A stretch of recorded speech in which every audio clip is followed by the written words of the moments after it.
Hi everybody, this is Mike Staver, and this is Mondays with Mike, a weekly video series where I answer questions for people just like you.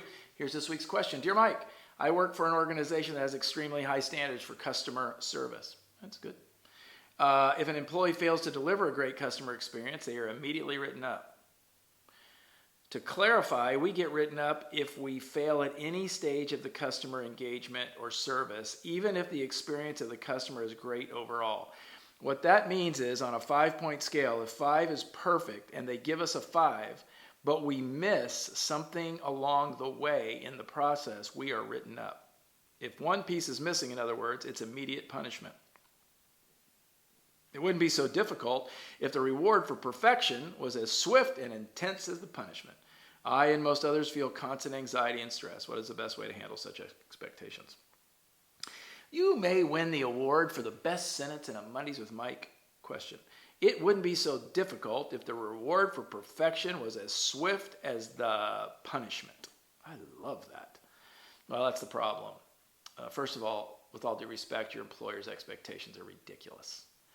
If you are consistently getting 5s and your Yelp ratings or TripAdvisor ratings or whatever are good, and you're getting written up because you missed a step in the process, unless you're doing surgery or unless the customer's or patient's life was in jeopardy or danger because you didn't do it.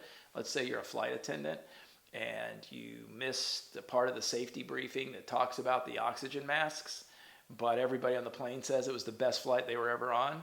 I understand you should get written up for that.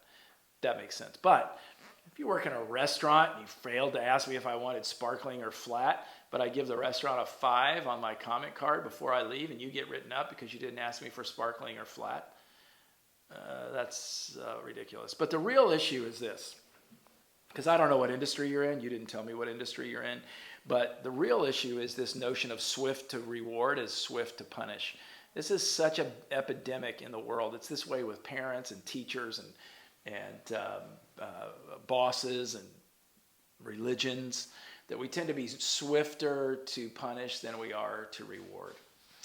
So here's how you handle it. The first thing you do is do your best not to screw up the process or mess up the process. The second thing is always work for the big number, right? The big customer loyalty number.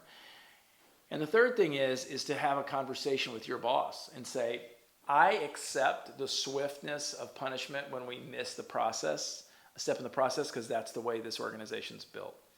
I'm wondering if we could talk about increasing the degree of swiftness when we're perfect, when we do really well. If you hear this answer, well, that's what we expect, so we shouldn't reward you for perfection because that's the performance expectation, then you need to start looking for a job. Because the belief that we expect perfection so we don't reward it, but we will punish any glitch in perfection, is an organization that's more interested in beating people down than building people up. So you need to leave if your boss says that. Now, if your boss says, that's a good point. What would recognition look like to you? You have a stellar boss. And it could be, and I have people who are like this, who never dawned on them that they should be more focused on reward as they are on punishment. So give your employer the benefit of the doubt. Have a meaningful conversation with your boss, not a defensive, whiny conversation.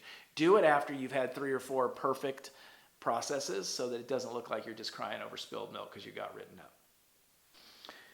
If you enjoy segments like this or any of the information I teach for that matter, you're going to love Staver On Demand. Staver On Demand is a highly interactive learning platform that we've developed to help folks like you be more successful, be better leaders, better citizens, and better people in general. If that's of interest to you, I'd love to see you at staverondemand.com. There's a free introductory course there for you, and if you'd like to join, we'd love to have you. I'm Mike Staver. Until next time, take care.